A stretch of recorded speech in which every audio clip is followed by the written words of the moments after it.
Hello दोस्तों, आपका स्वागत है आपके अपने YouTube channel read speed knowledge में। आज के इस वीडियो में हम रूसी क्रांति के बारे में जानेंगे। तो चलिए वीडियो शुरू करते हैं।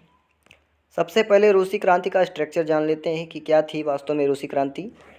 तो 19वीं सदी के पूर्वार्ध में लगभग समस्त यूरोप में सामाजिक, राजनीतिक तथा आर्थिक परिवर्तन हो चुके थे। यानी 19वीं सदी के पूर्वार्ध में लगभग समस्त यूरोप में सामाजिक, राजनीतिक तथा आर्थिक परिवर्तन हो चुके थे। यानी समाज बदल चुका था, राजनीति बदल चुकी थी, आर्थिक में परिवर्तन हो चुका था। सामंतवादी कुचक्र से जनमानस को छुटकारा मिल चुका था। अधिकांश क्षेत्रों में राजशाही का अंत हो गया तथा शासन की बागडोर मध्य वर्ग के हाथों में आ गई थी। किंतु रूस अभी भी जारशाही शासन व्यवस्था का शिकार था। इसी निरंकुश राजशाही व्यवस्था के विरुद्ध जन आंदोलन हुआ, जो रूसी क्रांति के नाम से जाना जाता है या रूसी क्रांति के नाम से प्रसिद्ध है। तो ये रहा रूसी क्रांति का स्ट्रक्चर, यानी उसकी जो मूल है। यानी कोई भी टॉपिक आप कहीं भी लिखते हैं तो सबसे पहले उसका कुछ मूल लिखना होता है, उसका जो है स्ट्रक्चर लिखना होता है कि वास्तव में क्या थी।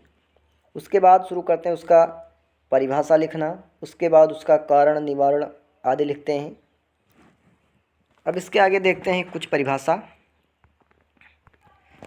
रूसी क्रांति के बारे में कैटलवी के अनुसार एक परिभाषा दे रखी है कि रूस की क्रांति ने न केवल सदियों से चले आ रहे जारशाही के निरंकुश शासन का अंत किया। यानी रूस की क्रांति ने, यानी जो रूस में क्रांति हुई, उसने न केवल सदियों से चले आ रहे राजशाही के निरंकुश शासन का अंत किया, वरन यूरोप के राजनैतिक मानचित्र में आमूलचूल परिवर्तन करके एक नई विचारधारा विकसित कर दी। यानी क्या किया उसने? राजनीतिक मानचित्र में आमूलचूल यानी बहुत ज़्यादा फेरबदल करके एक नई विचारधारा विकसित कर दी इस रूस की क्रांति ने। अब देख लेते हैं रूसी क्रांति के कारण। 1917 ईस्वी में जो रूस की क्रांति हुई, किस कारण से हुई? तो 1917 में रूस की क्रांति के निम्न कारण रहे होंगे। इसमें देखिए, 1917 ईस्वी की रूसी क्रांति एक खूनी क्रांति थी। यानी 1917 में जो रूस की क्रांति हुई थी यह एक खूनी क्रांति थी। यह रूस के इतिहास में साम्यवादी क्रांति के नाम से प्रसिद्ध है। रूस की क्रांति के इतिहास में कैसे प्रसिद्ध है? साम्यवादी क्रांति के नाम से प्रसिद्ध है। रूसी क्रांति के निम्नलिखित कारण थे, जिसमें पहला कारण है किसानों की दयनीय स्थिति।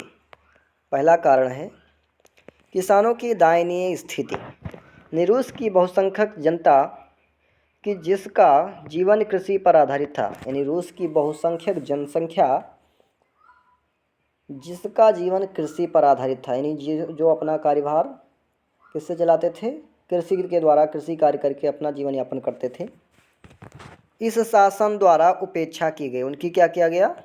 इस शासन व्यवस्था द्वारा की उपेक्षा की गई। यानी जो कृषि कार्य करते थे उनको महत्व नहीं दिया गया, जो कि रूस की क्या थी? बहुसंख्यक जनता थी। इस समय कृषकों को भू स्वामित्व प्राप्त करने के लिए बड़ी धनराशि राजकोष में जमा करनी पड़ती थी। यानी भूमि का स्वामित्व यदि प्राप्त करना है तो आपको राजकोष में बड़ी मात्रा में पैसा या धन वगैरह कुछ भी आपको जमा करना पड़ेगा। कृषकों को करों के भारी बोझ का सामना करना पड़ता था। यानी राज्य द्वारा कर लगाए गए कृषकों पर, जिसको कृषकों को चुकाना पड़ता था। कठोर परिश्रम के बाद भी इन्हें भरपेट भोजन नहीं मिलता था। जो कृषक समाज के लोग थे ये कठोर परिश्रम करते थे, फिर भी इनको भरपेट भोजन नहीं मिल पाता था। सामंत वर्ग के लोग इनसे जबरन बेगार कराते थे। इस प्रकार रूस की बहुसंख्यक जनता जार शासन से पूरी तरह असंतुष्ट थी एवं क्रांति के पथ पर चलने को तैयार थी। अगला देखिए क्या कारण है? श्रमिकों की हीन दशा। अगला कारण है रूस की क्रांति का श्रमिकों की हीन दशा। इसमें है, यद्यपि 19वीं सदी में रूस का औद्योगिक विकास हुआ। यानी 19वीं सदी में क्या हुआ? रूस में औद्योगिक विकास हुआ तथा देश में बड़े बड़े कारखाने स्थापित हुए, किंतु धनिक वर्ग के लोग, यानी जो धनिक वर्ग यानी धनी वर्ग के लोग थे, यानी जिनके पास पैसा वगैरह था, इन उद्योगों से अधिक मुनाफा के लिए मजदूरों का शोषण करने लगे। यानी जो उद्योग विकसित हुए उनमें जो धनी वर्ग के लोग थे, अमीर लोग थे, उन्होंने क्या किया, उद्योग से अधिक धन मिल सके, मुनाफा मिल सके, लाभ मिल सके, इसलिए मजदूरों का क्या करने लगे, शोषण करने लगे। मजदूरों को कम से कम वेतन दिया जाता था तथा उनसे अधिक काम लिया जाता था। उनको पैसा भी पूरा नहीं दिया जाता था, काम भी अधिक लिया जाता था। इस प्रकार मजदूरों की क्रय शक्ति घट गई तथा उनमें घोर असंतोष पैदा हो गया। यानी मजदूर काम करने आते ही नहीं थे, और आते भी थे तो असंतोष की भावना उत्पन्न हो जाती थी। मजदूरों का यह असंतोष भी कृषि क्रांति का एक मुख्य कारण बना। यानी जो मजदूरों का असंतोष था, यह भी क्या हुआ, क्रांति का एक मुख्य कारण बना। अगला है साम्यवादी विचारों का प्रभाव। रूसी क्रांति पर साम्यवादी विचारों का प्रभाव, ये तीसरा हेडिंग है। मार्क्स और लेनिन के साम्यवादी विचारों में सर्वहारा वर्ग यानी मजदूर अपने सुनहरे भविष्य की कल्पना करने लगा था। वह जारशाही की दुर्व्यवस्था से निकलकर साम्यवादी व्यवस्था को अपनाने के लिए तैयार हो गया था। अगला है जार की निरंकुशता। अगला हेडिंग है जार की निरंकुशता। तो रूस की निरंकुश जारशाही व्यवस्था ने रूसी जनता को क्षुब्ध कर दिया था। केवल उच्च वर्गों के लोगों को छोड़कर देश की बहुसंख्यक जनता जारशाही का मुखर विरोध करने लगी। यानी जो अमीर लोग थे, केवल उनको छोड़ करके देश की जो अधिकांश जनसंख्या थी, गरीबी जनसंख्या थी, वह क्या करने लगी, जारशाही का विरोध करने लगी कि ये शासन व्यवस्था बेकार है। कालांतर में जनता का यह विरोध क्रांति का मुख्य कारण बन गया। जार निकोलस द्वितीय निकम्मा था तथा वह अपनी रानी एलिम्स और ढोंगी साधु रासपुटिन के गलत परामर्श से रूसी जनता के ऊपर अत्याचार करता था। यानी ढोंगी साधु और अपनी पत्नी के गलत परामर्श के कारण वह जनता पर अत्याचार करता था। अगला रूसी क्रांति का कारण जो है वो है सेना का असंतोष। यानी सेना में भी क्या था, असंतोष था। प्रथम विश्व युद्ध में रूसी सैनिकों को झोंक दिया गया। यानी प्रथम विश्व युद्ध जब हुआ तो रूसी सैनिकों को क्या किया गया, उनमें झोंक दिया गया, किंतु उनके लिए आवश्यक युद्ध सामग्री, भोजन, वस्त्र तथा अन्य आवश्यक वस्तुओं की आपूर्ति पर कोई ध्यान नहीं दिया गया। यानी रूसी सैनिकों को तो युद्ध में लगा दिया गया, परंतु उनकी जो आवश्यक सामग्री थी, भोजन, वस्त्र और अन्य वस्तुएं, उसकी पूर्ति पर कोई ध्यान ही नहीं दिया गया। इस युद्ध में साधनों के अभाव के कारण रूसी सेना को पराजय व अपमान का घूंट पीना पड़ा। अब साधनों का अभाव होगा तो कोई कैसे भूखे पेट कोई लड़ सकता है, नहीं लड़ सकता। तो इससे क्या हुआ कि रूस की जो सेना थी हार गई और उसे अपमान का घूंट पीना पड़ा। यानी उसका अपमान हो गया, मुँह नीचा हो गया। इस युद्ध में 6 लाख रूसी सैनिक मारे गए तथा लगभग 20 लाख बंदी बनाए गए। फलतः सेना में भी घोर असंतोष व्याप्त हो गया, जो कालांतर में 1917 ईस्वी में या ईस्वी की क्रांति का कारण बना। यानी जो 1917 में रूसी क्रांति का कारण बना। अगला कारण है रूसी जनता की शोचनीय आर्थिक स्थिति। यानी उद्योगपतियों द्वारा रूसी मजदूरों का आर्थिक शोषण किया जाता था। यानी उद्योगपति क्या करते थे, रूसी जनता का यानी मजदूरों का आर्थिक शोषण करते थे, उनसे यानी पैसा धन वगैरह कर रूप में अधिक लेते थे, और शोषण के विरुद्ध आवाज़ उठाने पर उन्हें राष्ट्रद्रोही मानकर, यानी शोषण के विरुद्ध यदि वो आवाज़ उठाते थे तो उनको देशद्रोही, राष्ट्रद्रोही मान करके कठोर दंड दिया जाता था। मजदूरों के पास अपनी सुरक्षा के लिए राजनीतिक अधिकार भी नहीं थे, यानी राजा से भी वो नहीं कह सकते थे। फलतः दिन प्रतिदिन उनकी आर्थिक दशा जो थी कमज़ोर होने लगी। अंततः वे क्रांति के प्रबल पक्षधार हो गए, और अंत में क्या हुआ, वह भी क्रांति के प्रबल पक्षधार हो गए। अगला जो कारण है वह है रूसी विचारकों का योगदान। अनेक प्रगतिशील रूसी विचारकों ने अपने लेखों द्वारा रूस की परंपरावादी व्यवस्था को जमकर आलोचना करी।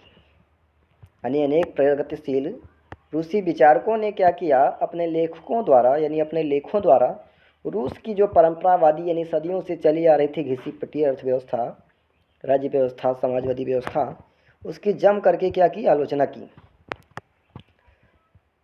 तथा कार्ल मार्क्स, लेनिन, टॉल्स्टॉय आदि विचारकों ने रूस की शिक्षित जनता को प्रभावित कर एक वैज्ञानिक या एक वैचारिक क्रांति उत्पन्न कर दी।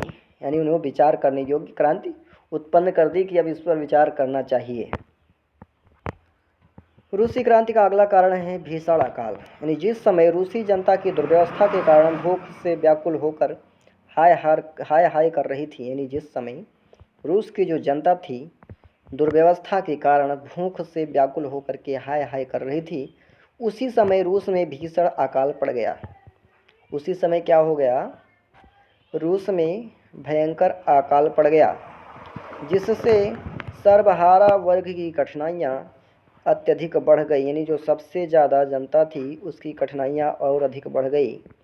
फलता भूखे नंगे मजदूर और किसान क्रांति का मार्ग चुनने को बाध्य हो गए। अतः ये जो भूखे नंगे मजदूर वर्ग थे ये क्रांति के लिए क्या किए, बाध्य हो गए कि अब तो भैया क्रांति करना ही पड़ेगा। अब इसके बाद आता है रूसी क्रांति के परिणाम। यानी रूसी क्रांति हुई तो इसका परिणाम क्या हुआ। 1917 ईस्वी की रूसी क्रांति 20वीं शताब्दी के इतिहास की एक अभूतपूर्व घटना थी। यानी 20वीं शताब्दी के इतिहास की एक अभूतपूर्व घटना थी। इस क्रांति ने न केवल रूस वरन संपूर्ण विश्व पर अमिट प्रभाव स्थापित किए। इस क्रांति के परिणाम दूरगामी तथा युगांतकारी थे। इसमें देखिए सबसे पहले है कि इस क्रांति के फलस्वरूप यानी इस क्रांति के कारण रूस में सदियों से चले आ रहे स्वेच्छाचारी एवं निरंकुश जारशाही शासन का सफाया हो गया, यानी ख़त्म हो गया। यानी जो सदियों से घिसा पिटा शासन व्यवस्था चला आ रहा था, स्वेच्छाचारी अपने आप मनमाना कार्य करने वाला निरंकुश निर्दयी जारशाही शासन व्यवस्था समाप्त हो गया, ख़त्म कर दिया गया।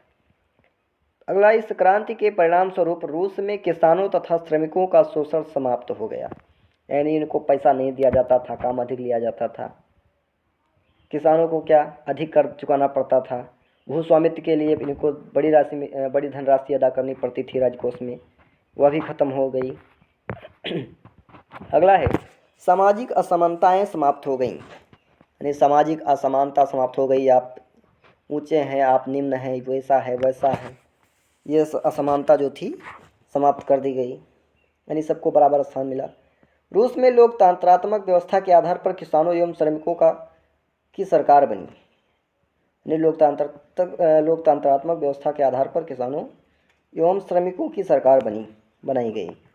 देश में पूंजीवादी व्यवस्था समाप्त हो गई तथा देश की संपूर्ण संपत्ति एवं उद्योग पर सरकारी नियंत्रण स्थापित हो गया। यानी जितने भी उद्योग थे पहले क्या था, जो धनिक वर्ग के लोग थे अधिक से अधिक मुनाफा कमाने के लिए उद्योगों से जो मजदूर थे उनसे क्या करते थे, अधिक काम लेते थे, पैसा नहीं देते थे, पैसा कम देते थे ताकि हमको अधिक मुनाफा हो सके।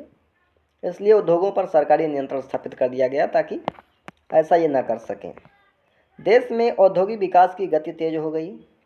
रूस सोवियत संघ के रूप में विश्व में महाशक्ति के रूप में अवतरित हुआ।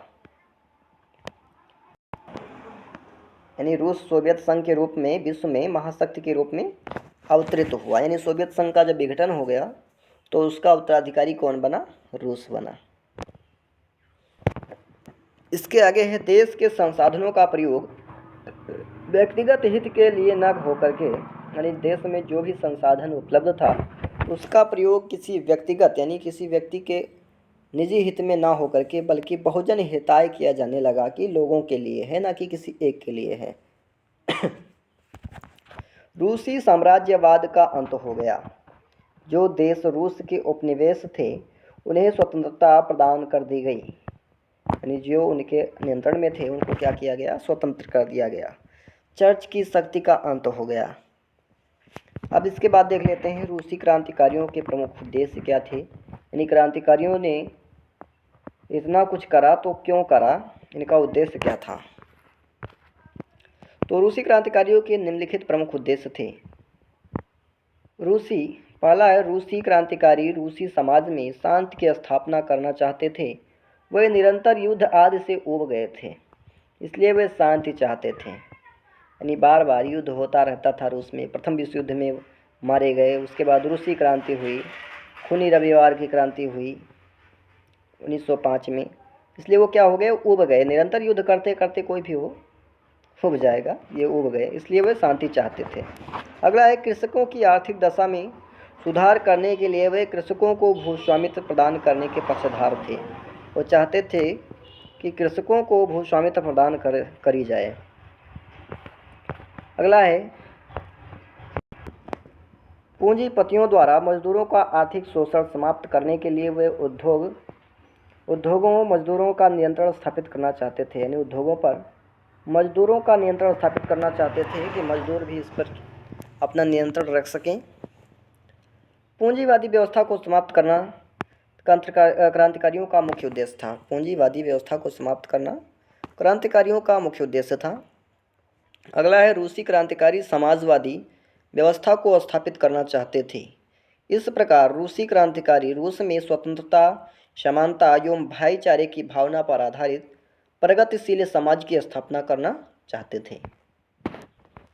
इसके बाद आती है 1905 की क्रांति की घटना जो है, इसको रविवार की घटना के नाम से भी जाना जाता है। तो 1905 क्रांति की घटना क्या थी। तो रूस में तानाशाही शासन था। रूस में क्या था, तानाशाही शासन था। अधिकतर लोग आम जनता पर अत्याचार करते थे। यानी अधिकतर क्या था, आम जनता पर अत्याचार किया जाता था। वर्ष 1904-05 में जब जापान जैसे छोटे देश से रूस पराजित हो जाता है, 1904-05 में क्या होता है, जापान और रूस से युद्ध होता है, जिसमें रूस क्या हो जाता है, पराजित हो जाता है।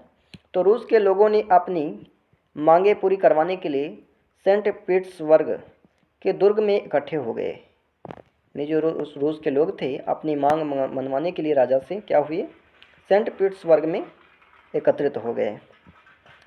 जब वहाँ बहुत श्रमिक एकत्रित हो गए, उन्होंने जार के सामने अपनी मांगें रखीं, लेकिन जार के कहने पर उसके सैनिकों ने निहत्थे श्रमिकों पर गोली चलवा दी। क्या करी, गोली चलवा दी, क्योंकि मांग तो पूरी कर नहीं सकते थे श्रमिकों की। तो क्या किया, गोली चलवा दी श्रमिकों पर, और वो भी निहत्थे सैनिकों पर। इस घटना में बहुत श्रमिक मारे गए, बहुत सारे श्रमिक थे जो मारे गए। यह घटना रविवार के दिन हुई थी। कब हुई थी, रविवार के दिन हुई थी, इसलिए इसे खूनी रविवार की घटना का नाम दिया जाता है। यानी इसको रविवार की घटना के नाम से भी जाना जाता है। इसका परिणाम यह हुआ कि रूस में वैधानिक राज्य की स्थापना हुई तथा संसद के गठन की भी घोषणा की गई। संसद को यहाँ क्या कहा जाता है, ड्यूमा कहा जाता है। रूस में संसद को क्या कहा जाता है, ड्यूमा कहा जाता है। आज के लिए इतना ही, मिलते हैं अगले वीडियो में। तब तक के लिए वीडियो पसंद आए तो ज़्यादा से ज़्यादा शेयर करें, लाइक करें और चैनल को सब्सक्राइब करें।